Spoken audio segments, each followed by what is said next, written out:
ये तो मैं भी नहीं समझ पाई। यही सवाल तो मैंने ट्विटर पे पूछा था अपने देश के प्रधानमंत्री से और बाकी जितने भी रिप्रेजेंटेटिव ऑफ दिस कंट्री हैं उनसे मेरा सवाल यही था कि स्मार्टनेस की परिभाषा कौन तय करेगा और स्मार्ट कैजुअल का मतलब क्या डिफाइन किया जाएगा किसी चीज़ को।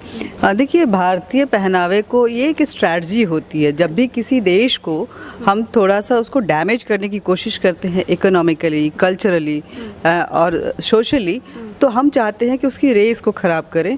जो पश्चिमी थॉट है वो अगले जनरेशन पे वो कहीं ना कहीं दिमागी तौर पे, जहनी तौर पे घुसेगा और इससे भारत के अंदर पैठ बनाना आसान होगा। सनातनी जब पैदा होते हैं तो उनके रोम रोम में सनातन होता है। ये कोशिश ज़रूर की जा रही है। इसी वजह से दिमाग में घुसाया जा रहा है कि हम नो एंट्री करेंगे तो कहीं ना कहीं एम्बैरसमेंट होगा।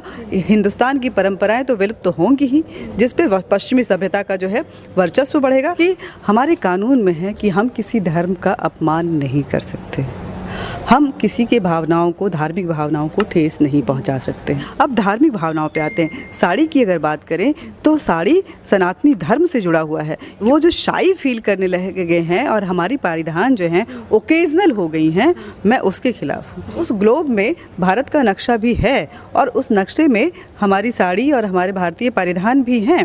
जाएंगे जेरोक्स का मतलब समझती है ना आप? तो जेरोक्स कॉपी जो है वो कभी भी ओरिजिनल नहीं होता है, उसकी आइडेंटिटी नहीं होती। आप देख रहे हैं ओ न्यूज़ हिंदी और मैं हूं आपके साथ आयुषी श्रीवास्तव।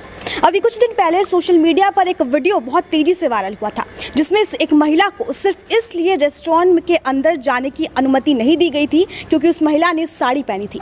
जब उस महिला ने सवाल खड़े किए उस रेस्टोरेंट के मालिक पर, तो उस रेस्टोरेंट के मालिक का कहना था कि साड़ी जो है वो कोई स्मार्ट कैजुअल नहीं है, इसलिए अंदर जाना मना है। सवाल खड़ा होता है कि आखिर सिर्फ एक रेस्टोरेंट की बात नहीं है, तमाम ऐसे रेस्टोरेंट भारत में है जहाँ पर, या तमाम ऐसी जगह है भारत में जहाँ पर हिंदुस्तान के जो पहनावा है उनको पूरी तरीके से नकार दिया जाता है और पश्चिमी पहनावे की तरफ हम आकर्षित होते हैं। हालांकि आज वो रेस्टोरेंट पूरी तरीके से बंद हो गया है। हमारे साथ वही महिला मौजूद है, अनीता चौधरी जी, जो कि एक वरिष्ठ पत्रकार हैं और जिन्होंने ये वीडियो बनाया था। उसके बाद ये वीडियो वायरल हुई और इस रेस्टोरेंट को बंद किया गया। मैम, बहुत बहुत शुक्रिया हमारे चैनल के साथ जुड़ने के लिए। Thank you Ayushi. मैम, आज उस रेस्टोरेंट को पूरी तरीके से बंद कर दिया गया है।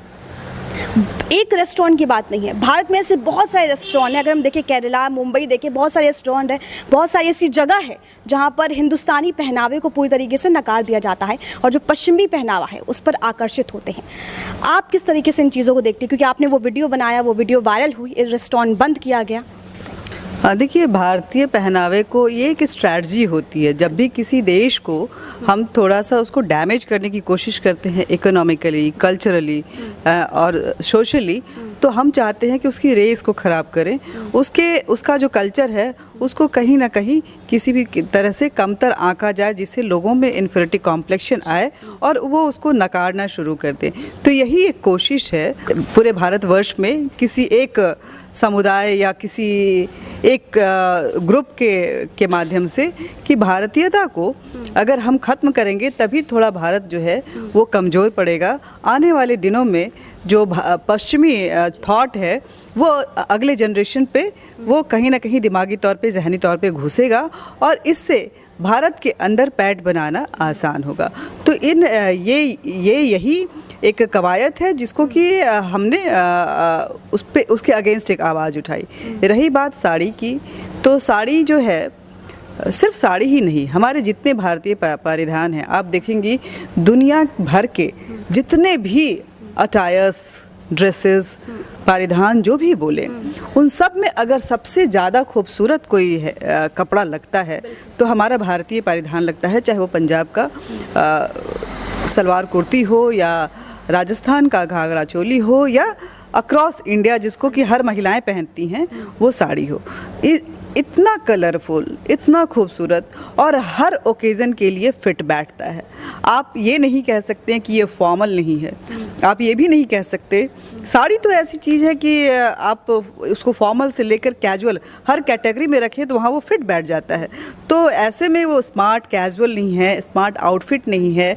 ये कह के कोई अगर अपने एक नियम बनाता है, वो भी भारत में रह के, भारत की राजधानी दिल्ली में रह के और भारतीय लोगों से पैसा वसूलते हुए, क्योंकि वो वो रेस्टोरेंट है, पब्लिक वहाँ जाती है, वहाँ से रेवेन्यू जनरेट करके अपने लाइफस्टाइल को मेंटेन करते हुए और वो भारतीयता को ही नकारेंगे, तो ये कहीं ना कहीं हमारे लिए बहुत बड़ा एक संकेत है, अलार्मिंग सिचुएशन है कि हमें सजग होना है, सब जो है सचेत होना है और इस तरह के किसी भी थॉट को हमें बिल्कुल भी डरना नहीं चाहिए या शाई फील नहीं करना चाहिए कि कोई अगर हमको नकार रहा है तो हम गलत नहीं हैं, वो गलत है।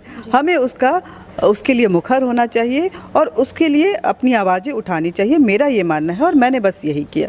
मैम, ये कैजुअल आउटफिट क्या होता है? कैजुअल, स्मार्ट कैजुअल क्या होता है? मतलब जिस तरीके से उन्होंने बोला स्मार्ट कैजुअल का ही सिर्फ अनुमति है, सिर्फ एंट्री है, इसका मतलब क्या निकल कर सामने आता है? ये तो मैं भी नहीं समझ पाई। यही सवाल तो मैंने ट्विटर पे पूछा था अपने देश के प्रधानमंत्री से, इस देश के गृह मंत्री से, इस देश की जुडिशियरी से, प्रदेश के मुख्यमंत्री से और बाकी जितने भी रिप्रेजेंटेटिव ऑफ दिस कंट्री हैं, उनसे मेरा सवाल यही था कि स्मार्टनेस की परिभाषा कौन तय करेगा और स्मार्ट कैजुअल का मतलब क्या डिफाइन किया जाएगा किसी चीज़ को।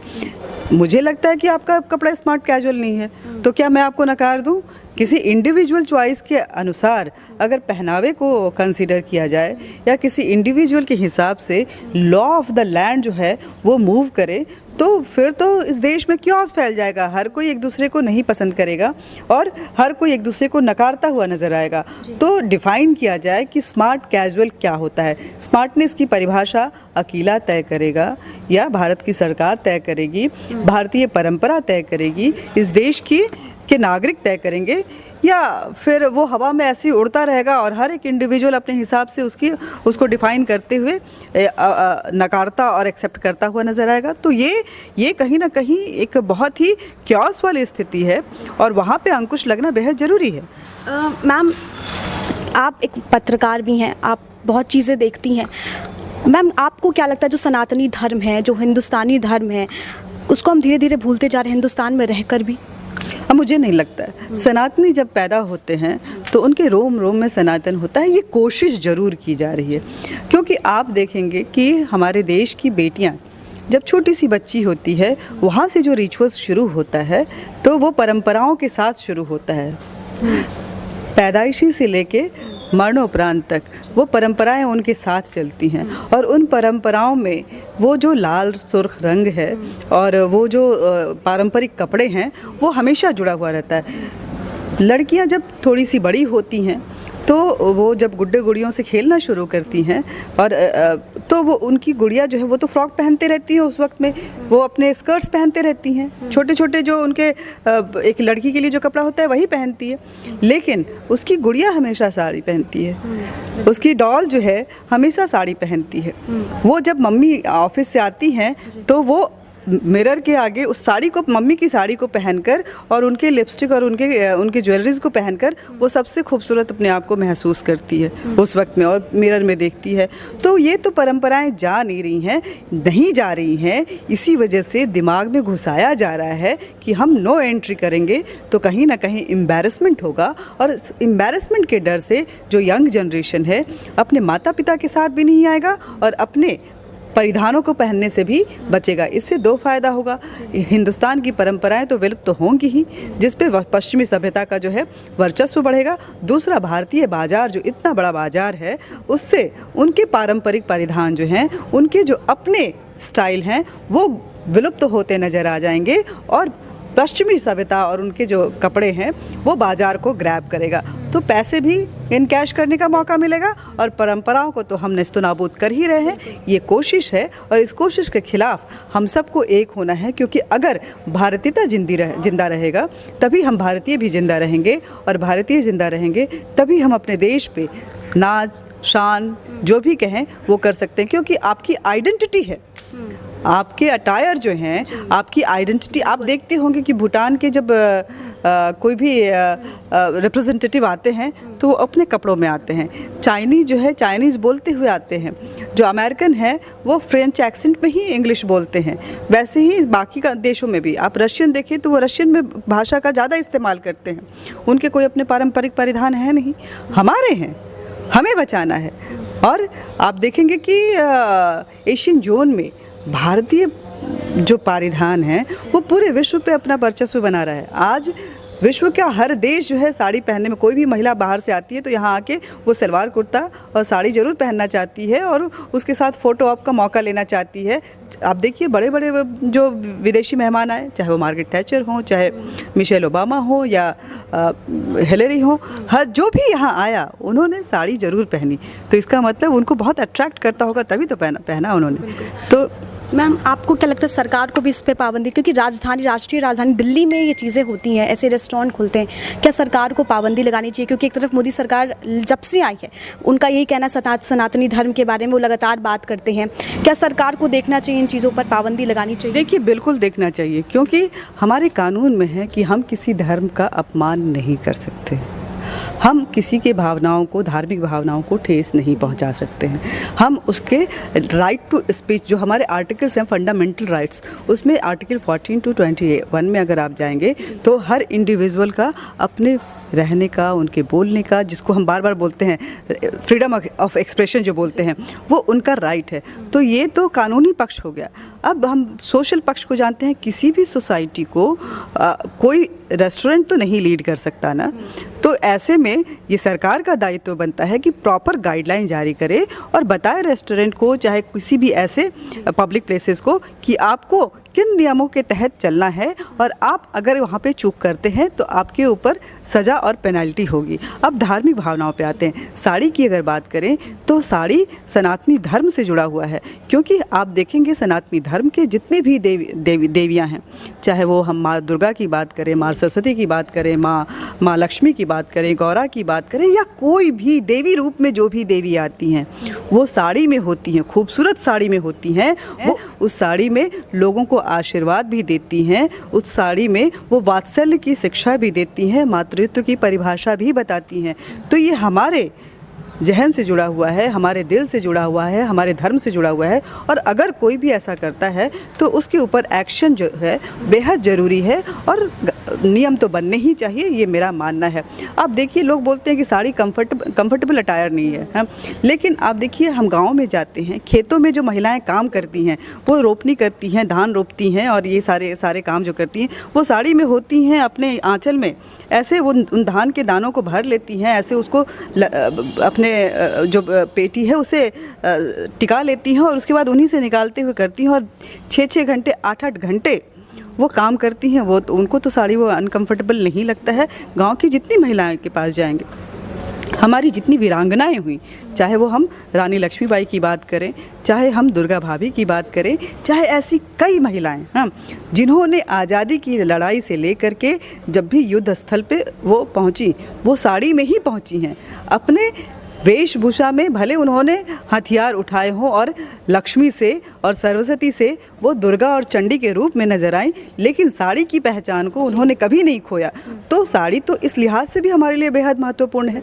तो ऐसे में अगर कोई इसके लिए कि आपको रेस्टोरेंट में नहीं आना, इसका मतलब उसकी मंशा कहीं ना कहीं है कि कोई बच्चा जो है अपने माता पिता के साथ इन जगहों पे नहीं जाए, ताकि उसको ज़हनी तौर पे तो वो कमज़ोर बनाए ही कि आप अपनी परंपराओं को भूलें। तो ये माता पिता के लिए भी अलार्मिंग स्टेज है कि जब भी ऐसी जगह आए, अपने बच्चों को और अपने परिवार को उन संस्कारों के बारे में बताएं और अपने पेरेंट्स के लिए शाई फील करने की कोई ज़रूरत नहीं है, इसकी शिक्षा ज़रूर दें।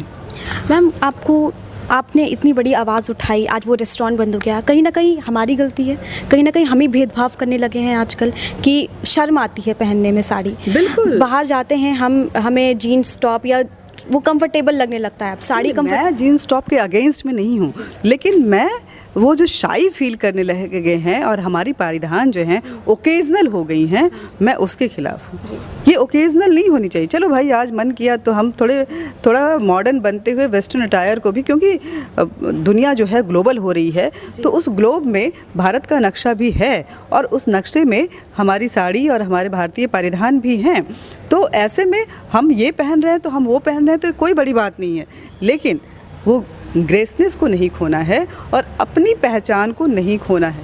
अगर हम दूसरों को कॉपी करने लगेंगे तो हम वो तो हैं नहीं, हम पश्चिमी देश नहीं हैं, हम भारत के हैं, भारतीय हैं। तो हमारी पहचान भारतीय ही है। तो अगर हम पश्चिमी देशों की नकल करेंगे तो हम उनके जैसा नहीं बन पाएंगे, नकलची ही रह जाएंगे। जेरोक्स का मतलब समझती हैं ना आप? तो जेरोक्स कॉपी जो है वो कभी भी ओरिजिनल नहीं होता है, उसकी आइडेंटिटी नहीं होती है। और ऐसे में हम अगर भारतीयता को खो जाएंगे, उसके जो वैल्यूज़ हैं उसको हम सैबोटाइज कर देंगे, तो हमारी वो पहचान भी खो जाएगी। तो आप सोचिए कि ना आप इधर के रहे ना उधर के रहे, और आपकी पहचान जो है वो अपनी आइडेंटिटी को, अपने अस्तित्व को तलाशती हुई कहीं ना कहीं फ्रस्ट्रेटेड फील करेगी। इसलिए कभी भी ऐसा नहीं करना है। आप चाहे जो पहनिए, लेकिन अगर मुझ में जीन्स को एक्सेप्टेंस है तो मेरी साड़ी को भी, मेरे भारतीय पारंपरिक परिधानों को भी उतनी ही एक्सेप्टेंस मिलनी चाहिए जितनी कि उनको मिल रही है। और अगर महिलाएं इस देश के, आप समझिए कि भारत की महिलाएं कितनी मॉडर्न हैं। अगर ना तो घर बैठी महिला भी बोलती है कि क्या बोल रहा है यार, क्यों बोल रहा है, ऐसे नहीं बोलना चाहिए ना। वो झंडा बुलंद करती हैं उस लड़की के लिए कि उसका फ्रीडम ऑफ राइट है कि वो कुछ भी पहने।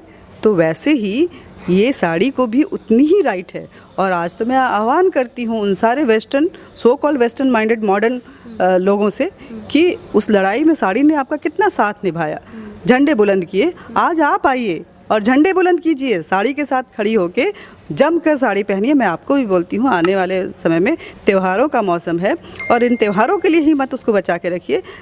जब दिल करे दिल खोल के साड़ी पहनो, एकदम खूबसूरत बन के सड़कों पे घूमो, और भारतीयता जो है भारत की सड़कों पे लहरानी चाहिए। मेरा एक आखिरी सवाल मैम, ये बदलाव कैसे शुरू होगा?